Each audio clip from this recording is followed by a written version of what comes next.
Good morning, just past 8 by the clock. We are back again with another edition of Breakfast News. Over the next 60 minutes, this is your one-stop show for all that matters in the world of news. We cut all the noise and bring you news as it happens on the ground. I am Anil Thomas and my co-anchor for the next 60 minutes, Preeti, this morning. Good morning. Good morning, Anil, and a warm morning to all of you. Yes, it's a packed one-hour show ahead, a show we get for you every morning to make sure that you keep yourself abreast with everything that's been making it to the headlines. National updates, international updates, updates from the world of business, sports, a weather report, a web news review, enough to keep you engaged for the next 1 hour to make sure your tea or coffee right in the morning tastes even better. First, the top stories. Cabinet approves implementation of National Mission on Edible Oils, oil palm with a special focus on the Northeast region and the Andaman and Nicobar Islands. The new centrally sponsored scheme with financial outlay of 11,040 crore to focus on increasing area and productivity of oilseeds and oil palm.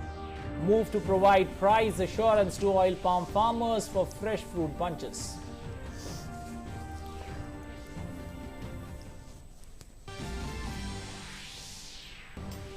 Raksha Mantri Rajnath Singh to launch Defence India Startup Challenge 5. The move is aimed to encourage startups to become more attuned to innovative concepts and is a massive leap towards leveraging the startup ecosystem to develop defence technologies.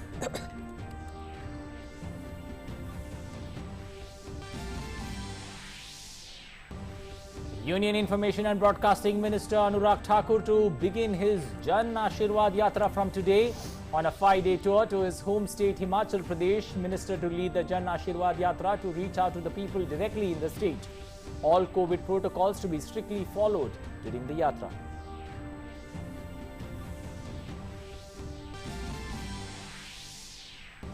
India's cumulative COVID-19 vaccination coverage crosses 56.57 crore with more than 48.81 lakh vaccine doses administered till yesterday.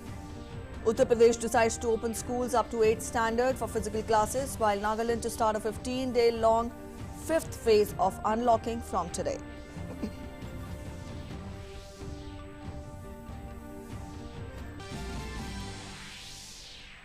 External Affairs Minister Dr. S. Jaishankar chairs Security Council open debate on technology and peacekeeping. Proposes 4-point framework for securing UN peacekeepers from contemporary threats. Announces MOU between India and UN in support of the Partnership for Technology in Peacekeeping Initiatives. At least 3 people killed and more than a dozen injured in anti-Taliban protests in Afghan city of Jalalabad. As Taliban moves to consolidate power, Ashraf Ghani takes asylum in UAE, says left Kabul to prevent bloodshed, denies reports of carrying money. NATO to chair an emergency meeting of foreign ministers today to discuss developments in Afghanistan. Meanwhile, IMF suspends Afghanistan's access to fund resources over lack of clarity on government. And in sports, India's 4x400 meters mixed relay team wins a bronze at the World Athletic Under-20 in Nairobi, while at the World Junior Wrestling Championship in Russia, Indian men's freestyle campaign finishes with 6 medals, including 1 silver and 5 bronze medals.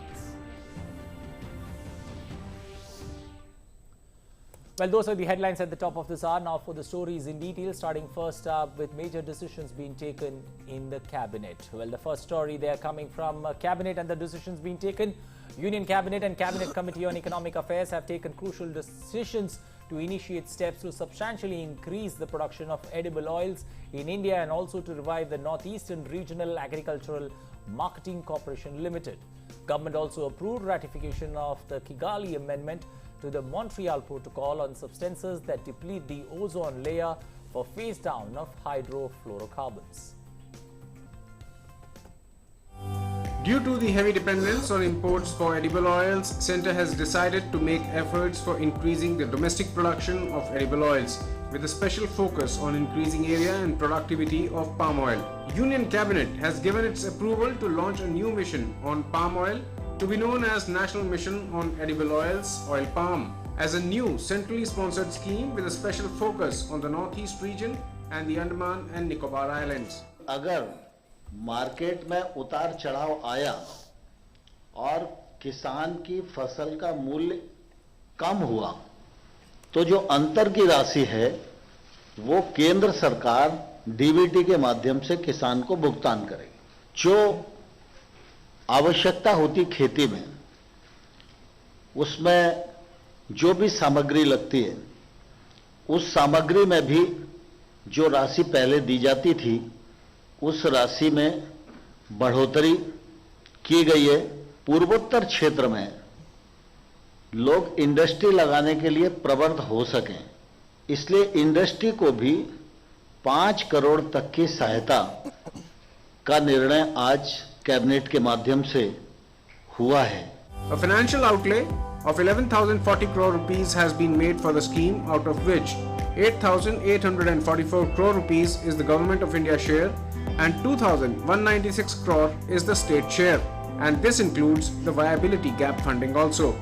Under this scheme, it is proposed to cover an additional area of 6.5 lakh hectare for oil palm till 2025-26 and thereby reaching the target of 10 lakh hectares ultimately. The production of crude palm oil is expected to go up to 11.20 lakh tons by 25-26 and up to 28 lakh tons by 2029-30.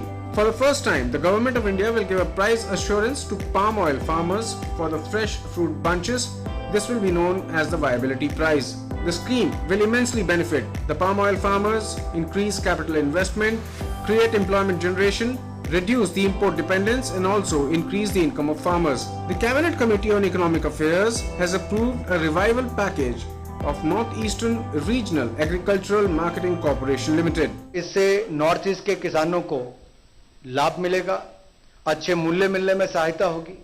3300 से ज्यादा लोगों को प्रत्यक्ष अप्रत्यक्ष तौर पर इस पर रोजगार स्वरोजगार के अवसर मिलेंगे और कॉरपोरेशन किसानों को बेहतर सुविधा, training, post harvesting facilities, geographical indicators, registration, bamboo plantation और बी कीपिंग, ई कॉमर्स और नॉर्थ ईस्ट के ऑर्गेनिक उत्पादों को मार्केटिंग के लिए केंद्रीय योजनाओं की भी इसमें सहायता उपलब्ध करवाएगी। The revival package will be of 77.45 crore. With the implementation of the revival package, remunerative price to the farmers of northeastern region of their products will be ensured. Union Cabinet has also given its approval for the ratification of the Kigali Amendment to the Montreal Protocol on substances that deplete the ozone layer for phase down of hydrofluorocarbons by India. Bureau Report, DD India. Defence Minister Rajnath Singh will launch the Defence India Startup Challenge 5.0 in New Delhi today. Defence India Startup Challenge 5.0 is being launched 3 years after the launch of Defence India Startup Challenge 1.0.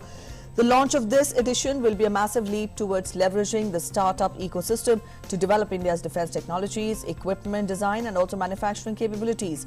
Now, these challenges will also encourage startups to become more attuned to innovative concepts and inculcate the approach of creative thinking in India's budding entrepreneurs. Well, moving on to India's fight against COVID-19, India has administered more than 56 crore 57 lakh COVID-19 vaccine doses till Wednesday 7 p.m. Over 48 lakh vaccine doses have been administered in the last 24 hours. Cumulatively, 20 crore 80 lakh 43,061 persons in the age group of 18 to 44 years across 37 states and union territories have received their first dose, and a total of 1 crore 72 lakh 81,211 have received their second dose since the start of phase 3 of the vaccination drive.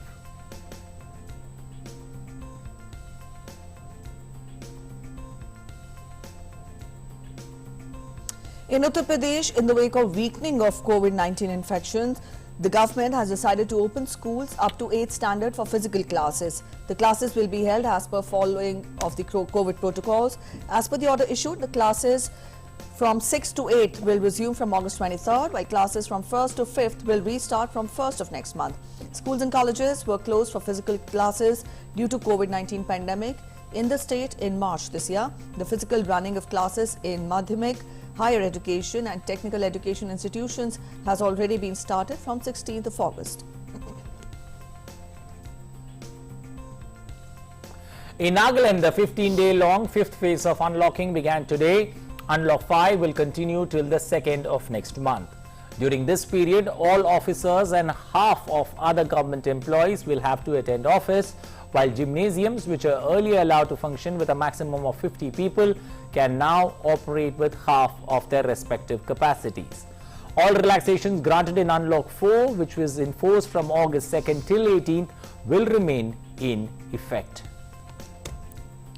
The Assam government has imposed a night curfew in the state from 7 p.m. till 5 a.m. in an effort to arrest the spread of COVID-19. The government has also revised the existing standard operating procedure, that is the SOP, which will remain in force until further orders. All shops, commercial establishments, offices, banks are allowed to remain open till 6 p.m. Inter-district movement of private vehicles is allowed throughout the state except from Kamrup Metro District. Inter-district movement of public vehicles remains suspended till further orders. The odd-even rule for plying of vehicles has also been lifted. Also, Assam has reported 639 new cases of COVID on Wednesday. In the last 24 hours, the number of recoveries stood at 1,024, taking the total recoveries to 5,68,137. So far, the active cases in the state stood at 7,025 and the number of fatalities stood at 5,528. Kamrup recorded the highest caseload with 109 cases, followed by Barpeta having 65 cases, Golaghat with 40 cases and Dibrugarh with 33 cases. Well, moving on, the Union Minister of Information and Broadcasting, Anurag Thakur, is on a 5-day visit to his home state Himachal Pradesh as part of his Jan Ashiewad Yatra starting from today. Union Minister will lead the Jan Ashiewad Yatra to reach out to the people directly in the state. After assuming the charge of two important portfolios, Union Minister is reaching Himachal Pradesh for the first time. The BJP Jan Ashiewad Yatra will pass through all the 4 Lok Sabha constituencies of the states and will cover a distance of 630 kilometers. During his stay, the Union Minister will also address public gatherings at different places. Keeping in view of the COVID situation, Union Minister has urged the party workers, officials and individuals to follow COVID-19 protocols strictly during the Yatra. Moving on, under India's BRICS chairship, the BRICS Space Agency's heads on Wednesday signed an agreement for cooperation in remote sensing satellite data sharing. Now, this agreement enables building a virtual constellation of specified remote sensing satellites of the BRICS space agencies, and their respective ground stations will receive the data. This will contribute in strengthening multilateral cooperation among BRICS space agencies in meeting the challenges faced by mankind, such as global climate change, major disasters and environmental protection. Well, some weather news now in Bihar. There is no let-up in the flood situation. Over 40 lakh people spread over 26 districts including Patna, Katihar, Samastipur and Munger are reeling under the impact of floods. Chief Minister of the state, Nitish Kumar, said that the state government is closely monitoring the situation and all possible help is being provided to the affected people. Several rivers including Ganga, Sone, Punpun and Koshi are all flowing above the danger mark. Vehicular traffic has been disrupted at several places and over 4,300 roads including national and state highway roads have been damaged due to floods across the state. Train services on the Bhagalpur-Munger section and the Kiul-Bhagalpur section remain suspended for the 6th day consecutively due to submergence of railway tracks at several places. Long route trains have been diverted on alternative routes. Railways have cancelled 12 special trains and diverted routes on 15 other trains due to waterlogging on tracks. External Affairs Minister, who is on a visit to United States, will today preside over a briefing session on threats to international peace and security caused by terrorist acts in New York. Earlier, the External Affairs Minister on Wednesday said that UN peacekeeping missions continue to operate in challenging settings involving terrorists, armed groups and non-state actors. Chairing the UN Security Council open debate on technology and peacekeeping at the UN headquarters in New York on Wednesday, Dr. S. Jaishankar said that UN peacekeeping cannot afford to cede the information advantage to those determined to undermine the prospects of peace by using modern technology to aid their violent cause. He announced India's support to UN in rollout of Unite Aware, a technology platform for peacekeeping missions. He proposed a 4-point network for securing UN peacekeepers to meet contemporary threats. First, we must focus on operationally proven cost-effective, widely available, reliable, and field-serviceable technologies. They must also prioritize mobility, both in the sense of agile maneuverability of mission assets and in the sense of use of mobile, digital, or IT platforms. Second, we need a sound information and intelligence foundation. Only this will ensure early warning and mobilizing a coherent and early response. It therefore gives me great pleasure to announce that India is supporting the UN in the rollout of Unite Awareness Platform across select peacekeeping missions. Thirdly, we must contribute to ensuring that technological improvements are continuous and are available on the ground in the gear that peacekeepers carry and the weapons and tools that they use to enhance their mobility, performance, endurance, range, and load carrying capabilities while guaranteeing their safety and security. Fourthly, consistent training and capacity building of peacekeepers in the realm of technology needs attention and investment. Well, Wednesday's session began with the screening of the Unite Aware Situational Awareness Platform video. India is partnering with the United Nations for the rollout of the software. Let's take a look at this clip by the UN. Unite Aware is a situational awareness software program which utilizes modern surveillance technology and provides real-time threat assessment to improve the overall security situation of the UN peacekeepers.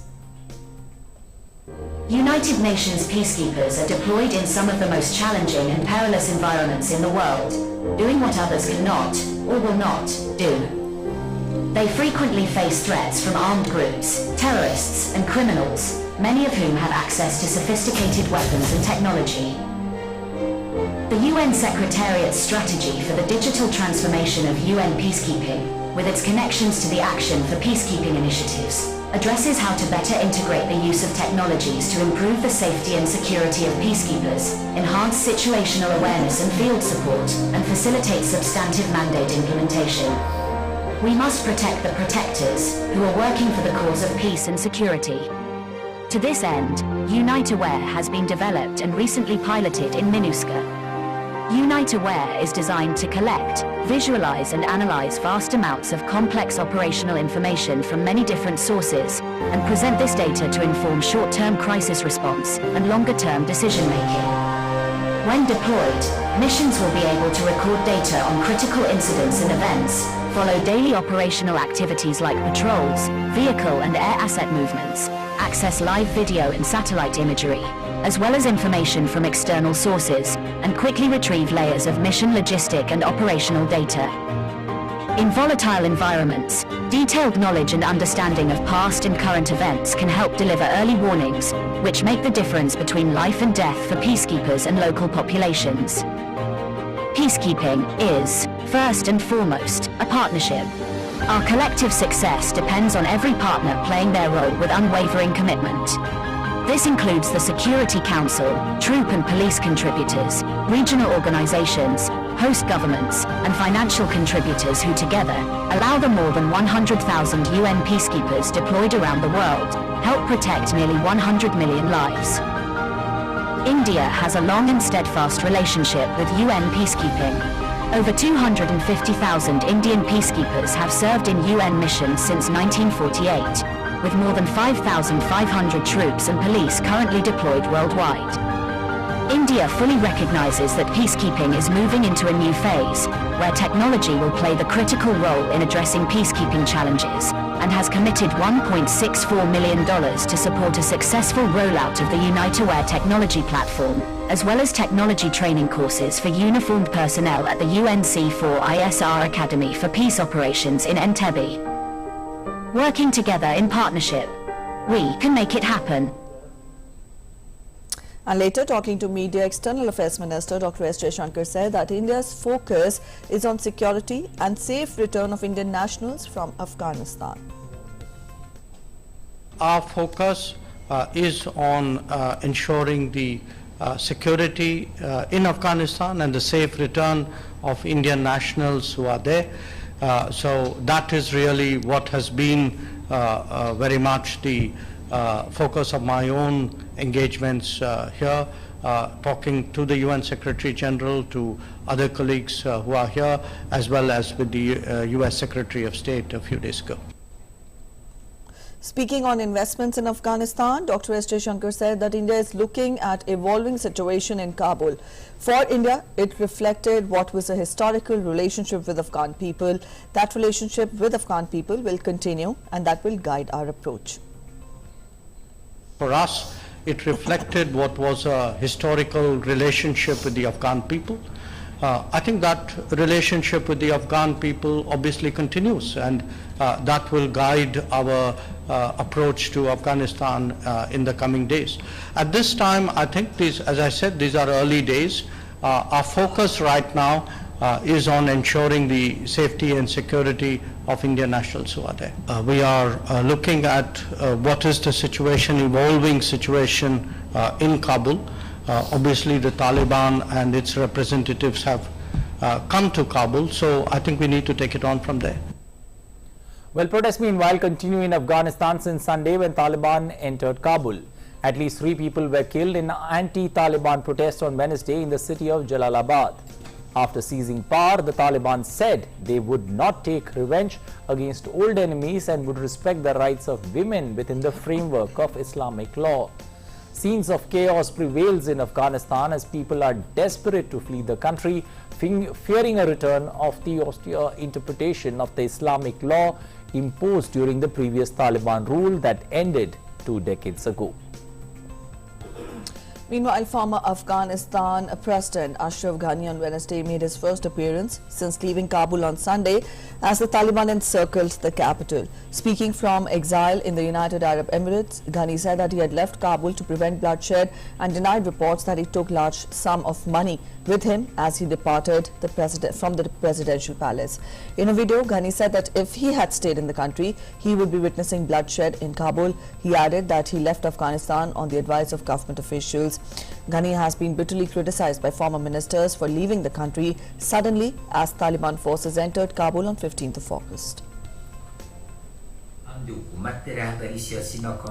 Afghanistan must resume its journey towards peace and tranquility.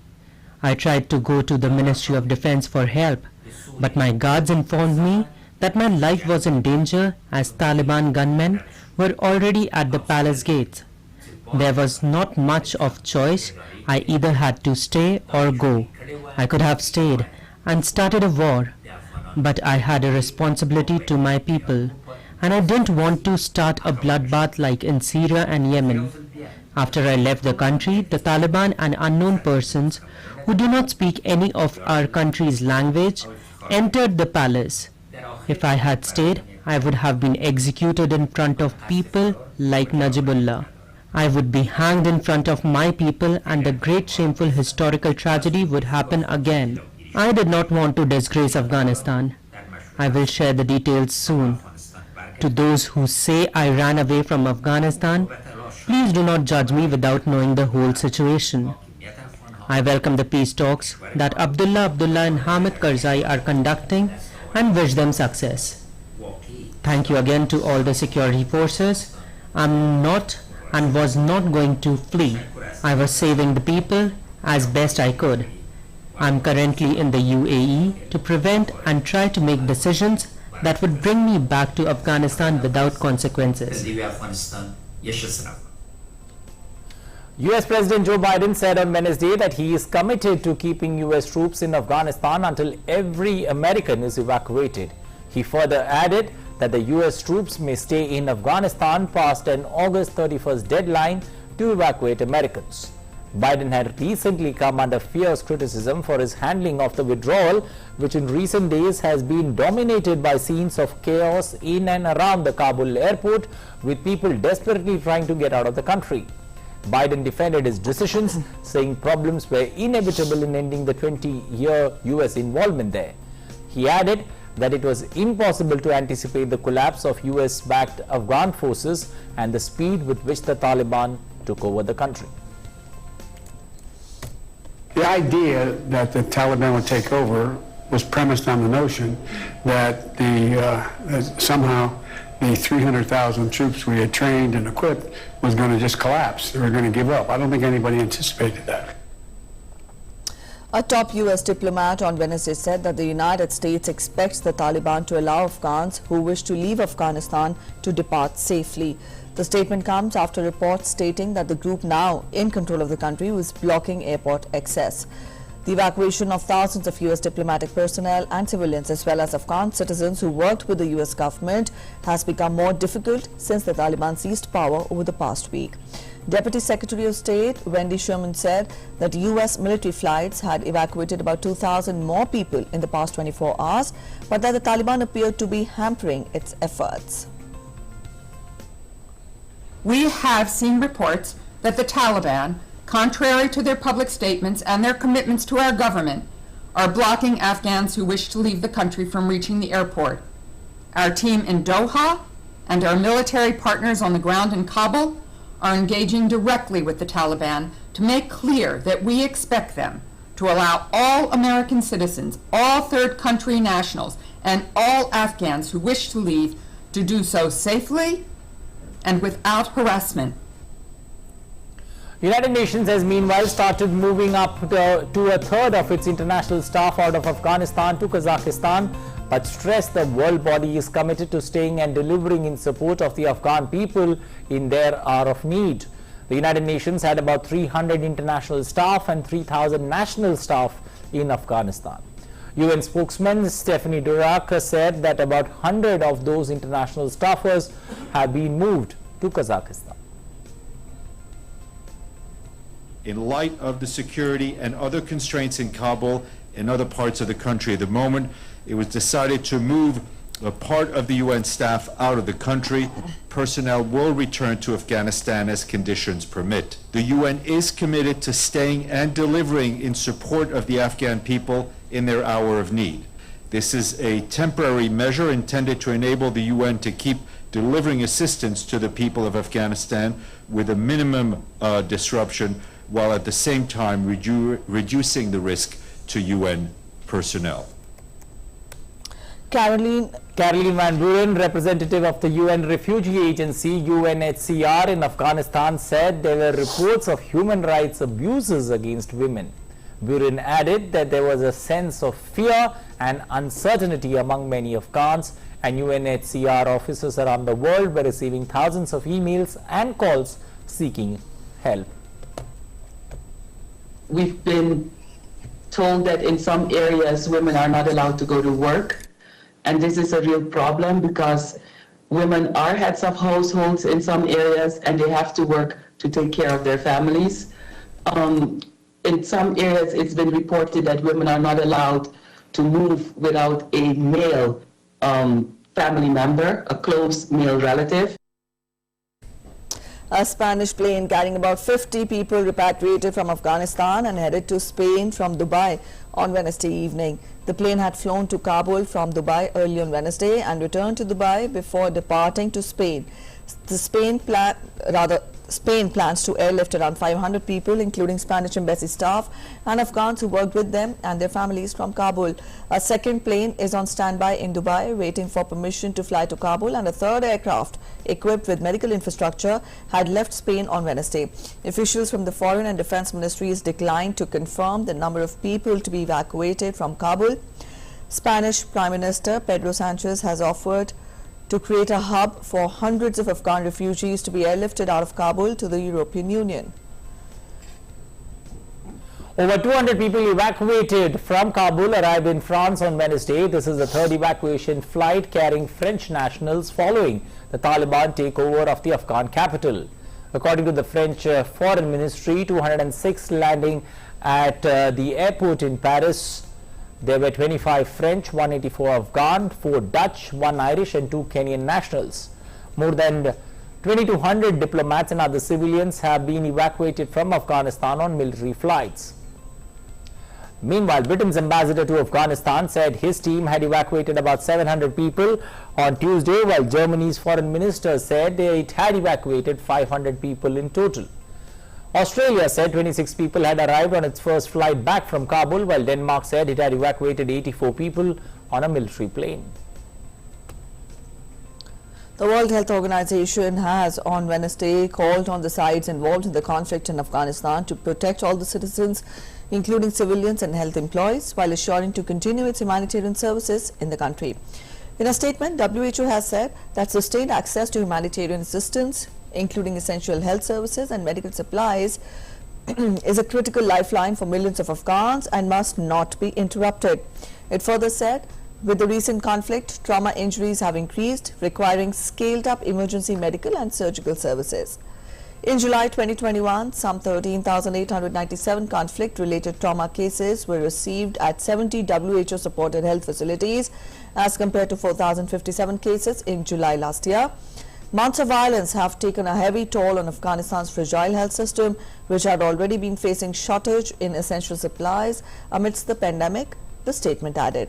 According to the WHO, attacks on medical facilities across Afghanistan remain a stumbling point in efforts to improve the country's health system.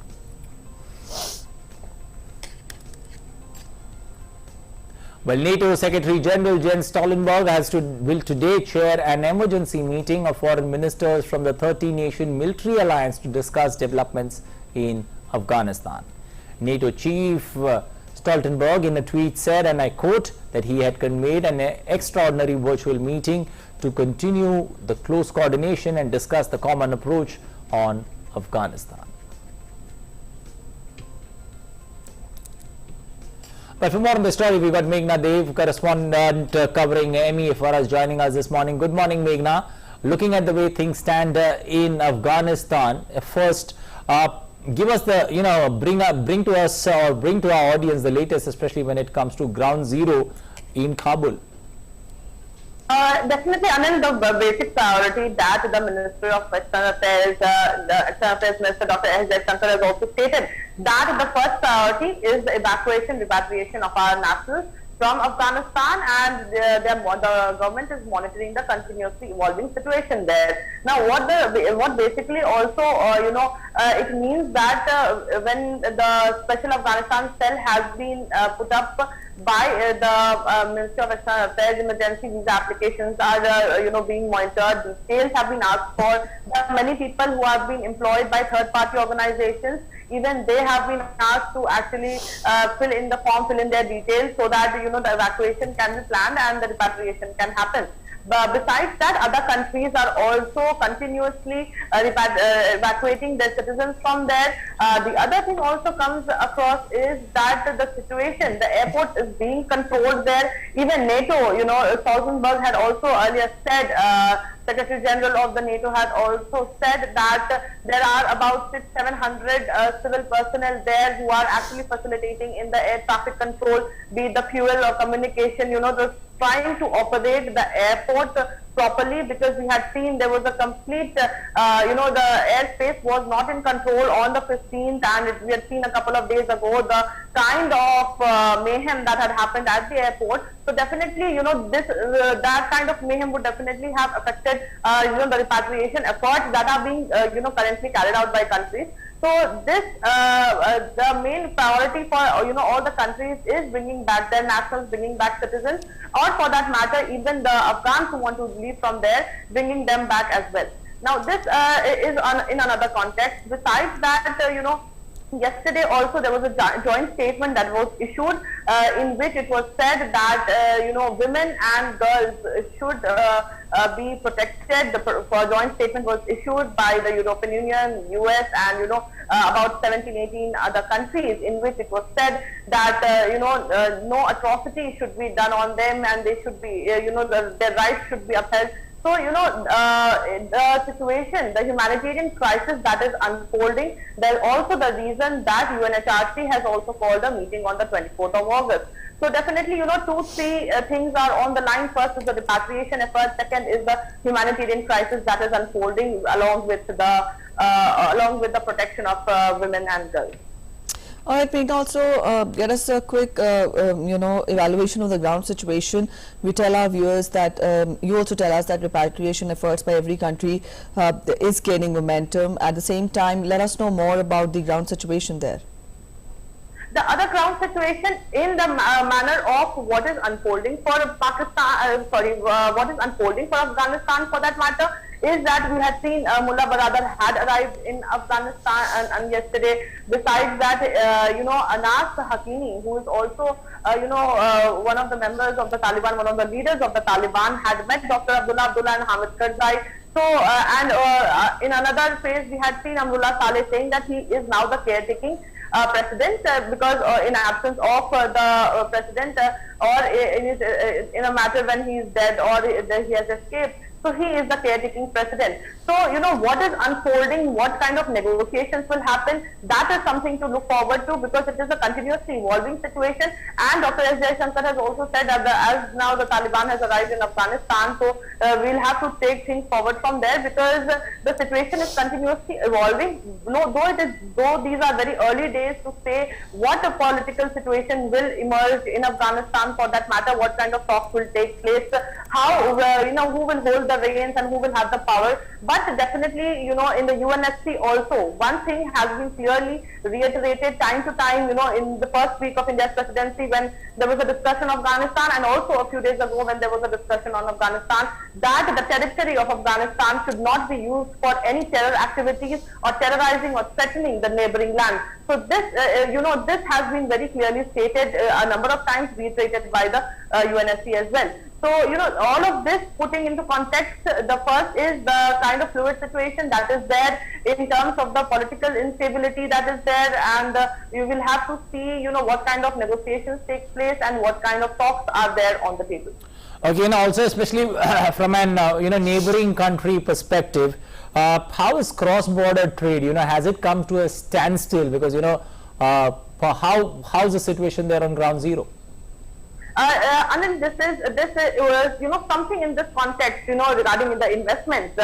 From that perspective, was asked at the media stakeout to the External Affairs Minister. So he had said that currently investment, the reporter posed the question in terms of investment. The External Affairs Minister said that this is, he doesn't look at it as an investment, he looks at it as a relationship with the Afghan people, and that relationship will definitely continue.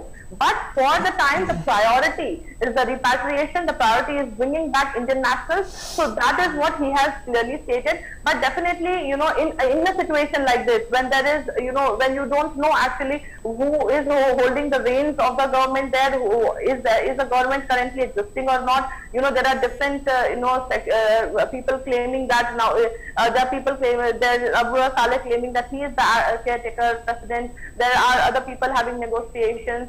Hamid Karzai and Dr. Abdullah are saying that peace will be restored, assuring the citizens. So there are several things happening, and in the middle of all of that, President Ashraf Ghani is there in UAE, and he says that to prevent bloodshed, he had flown from Kabul. So all of this, these are very early days to decide on, obviously the trade relations and all of that. But priority for India is currently repatriation, and all the things can take place. Okay, also throw some light with regards to the IMF there. The IMF has clearly said that Afghanistan can no longer have access to that, that funds that it is there. What does it mean, especially, now that funds dry up?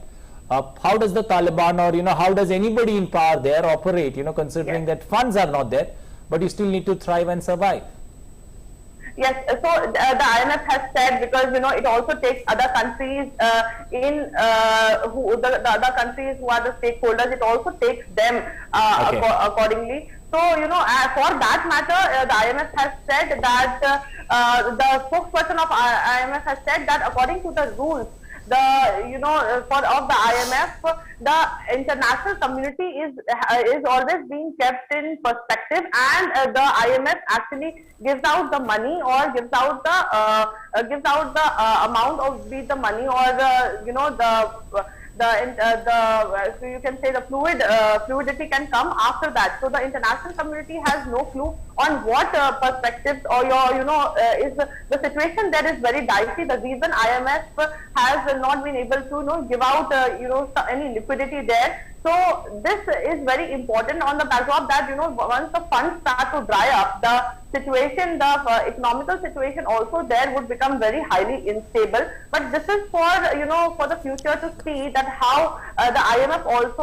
is there going to be any request from Afghanistan or from any kind of leadership there to add to the IMF that how the money can be given, the resources can be given. So the IMF resources cannot be used until and unless the perspective of the international community is not in favor of Afghanistan or is not concrete towards Afghanistan. Okay. So we'll have to see how it unfolds in the future. But for that matter, Anil, as you said, as the funds dry up, there's definitely pointing towards some kind of economic instability. All right, Meghna. So let's see how the days ahead pan out. Thank you so much for joining us with those inputs. Let's continue with other updates. India's Ministry of External Affairs has set up a special Afghanistan cell to coordinate repatriation and other requests from Afghanistan. Spokesperson of the MEA, Arindam Bagchi, in a tweet gave the contact details of the special Afghanistan cell.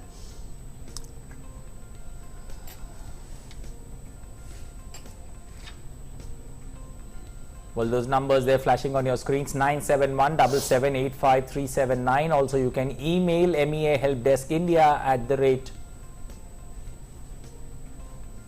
@gmail.com. So clearly number there along with that email ID that one could approach, especially seeking help for repatriation into India.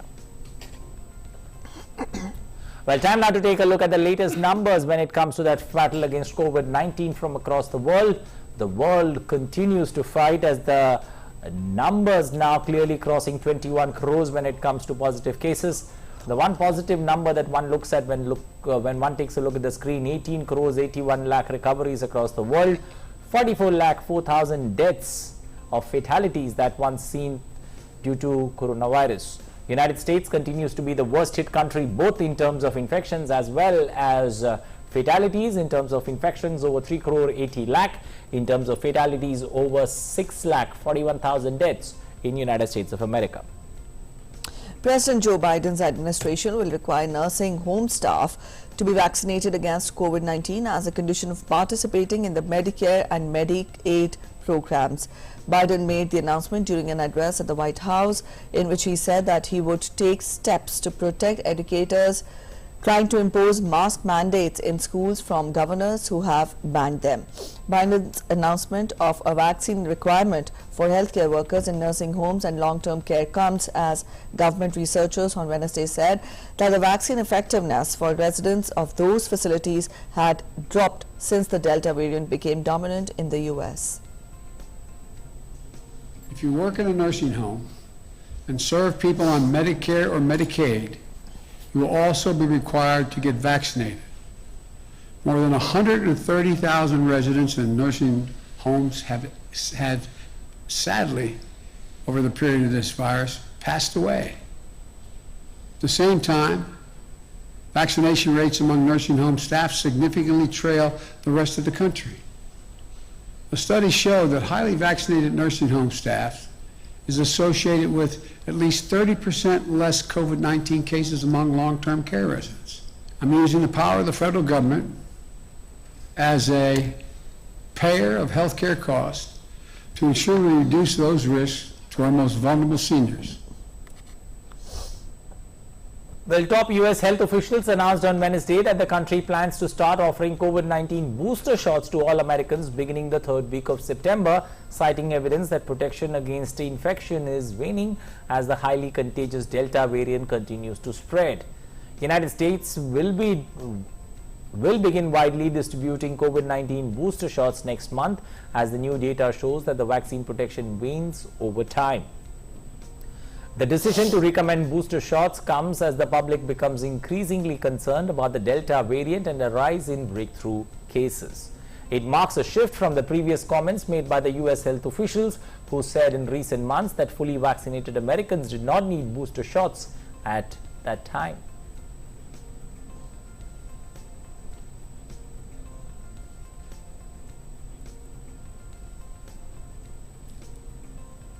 As in September, the US will be starting to offer a third COVID shot to all adults vaccinated with Pfizer and Moderna, even though these vaccines still offer high protection against hospitalization and death from the Delta variant.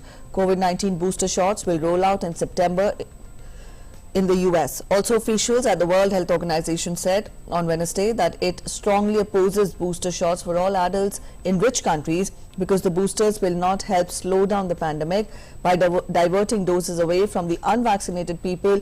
Booster shots will help drive the emergence of more dangerous mutants. Well, let's now move on to our next section and take a look at Web News Review.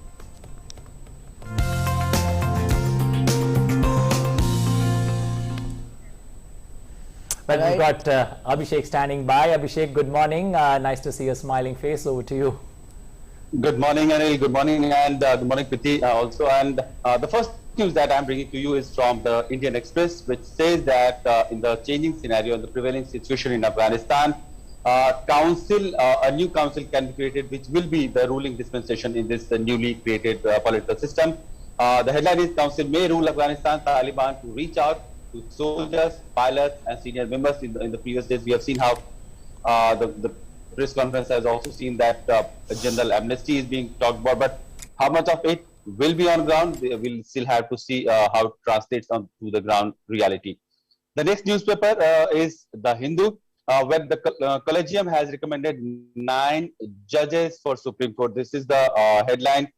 It has also continued the recent trend to recommend direct appointments from the Supreme Court bar to the bench of court. So these 9 judges are obviously going to take a lot of loads and the pending cases that has been in our courts cases.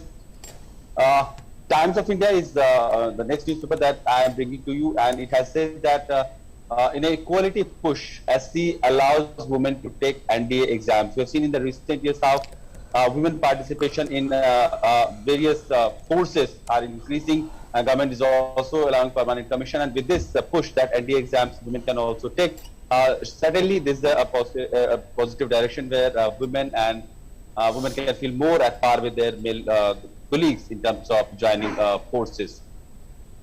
The next newspaper is Hindustan Times, which has made news of monsoon likely to revive over northwest India from today. We have seen a humid and sultry weather in the last few days in most of this north part and northwestern part. And with this news of Met Department that the monsoon may revive, there can be some respite for people, and maybe farmers can also rejoice the upcoming days of rain. So this was all that I brought to you from web sections. Back to you, Anil and Preeti. All right, Abhishek, thank you for joining in with that crisp web news review today. And from here, we turn our focus to sports in Sports Track.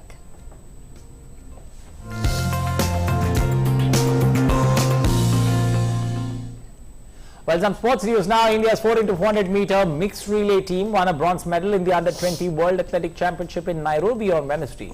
This is India's 5th medal in the history of the Under-20 World Athletic Championship.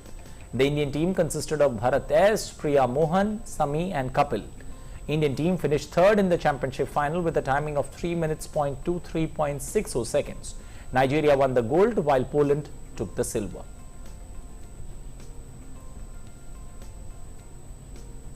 And Indian young wrestlers performed brilliantly in the ongoing World Junior Championship Wrestling competition in Russia. India ended its campaign in the men's freestyle event with 6 medals, including a silver.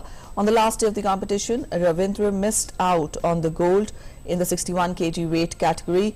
He had to be content with the silver medal. Ravindra had to face defeat to the Iranian wrestler in the final. However, taking full advantage of the repechage, Indian wrestler Yash won bronze in the 74 kg weight category, Prithvi Patel 92 kg category, and also Anirudh in the super heavyweight category. Moving on, India's glorious fight for freedom is one of the greatest struggles the modern world has ever witnessed. DD India brings you a glimpse of the valiant struggle every day. In today's episode, we'll briefly explore the lives of 2 great Indians from the southern part of our country, Dhirar Satyamurthy and P. Krishna Pillai. Let's take a look.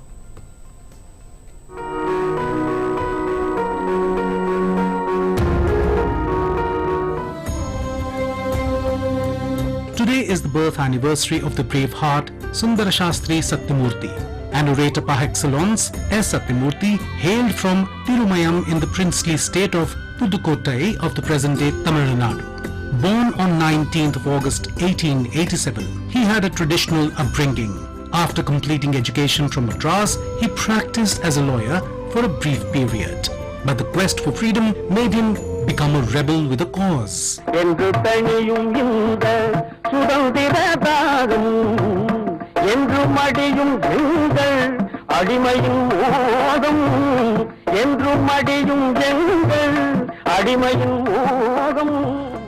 He actively took part in the protests against the colonial rulers, be it partition of Bengal, Rowlatt Act, Jallianwala Bagh massacre or Simon Commission. Satyamurthy was at the forefront. When Satyamurthy became the mayor of Madras in 1939, the city was facing acute water scarcity. A visionary politician, Satyamurthy pressed upon the need for building a reservoir in Pundi, about 50 kilometers west of the city, to augment the water supply. Today also, it remains the only reservoir of water for Chennai. Satyamurthy was also a champion of fine arts, especially Carnatic music.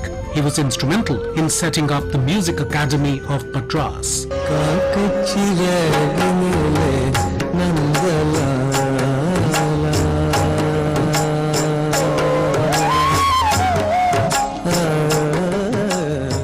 He actively participated in the Swadeshi movement and the Quit India movement and was arrested by the British in 1942. Satyamurthy was put on trial and was sentenced to rigorous imprisonment in Amravati jail.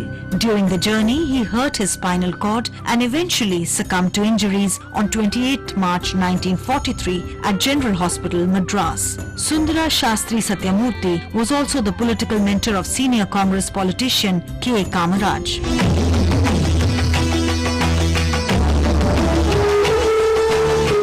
Today is also the birth and death anniversary of P. Krishna Pillai, a revolutionary freedom fighter associated with Vaikama Satyagraha, Salt Satyagraha and Guruvayur temple movement. Although one of the founders of the left movement in the present-day Kerala, Krishna Pillai began his career in the Indian National Congress, first as a Gandhian and then as a Congress socialist. He was an active volunteer of Vaikam Satyagraha for temple entry in 1924, which was led by E.V. Ramasamy. Vaikam temple entry movement was against untouchability and caste discrimination. The success of the long-drawn protest led to the opening of temples to all the people of Hindu religion.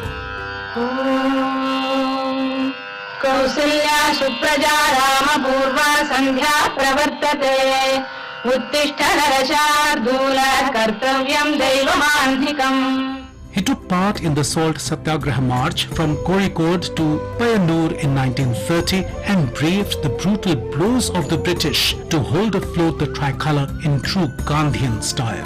In 1931, he became the first non-Brahmin to ring the temple bell of the Guruvayur temple.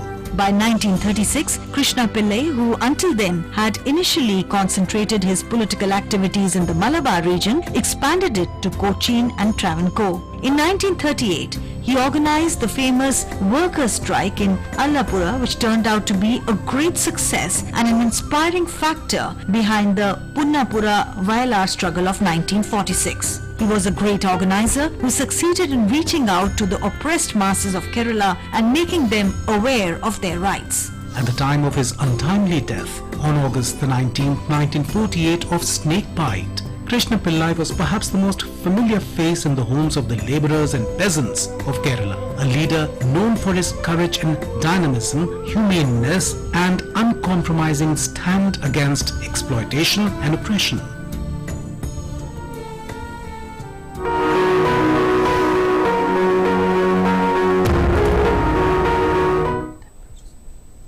And up next, we get to temperatures across major cities of the country.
That's it in this edition of Breakfast News this morning. But before we go, we leave you with this reminder every day to keep following the COVID appropriate behavior.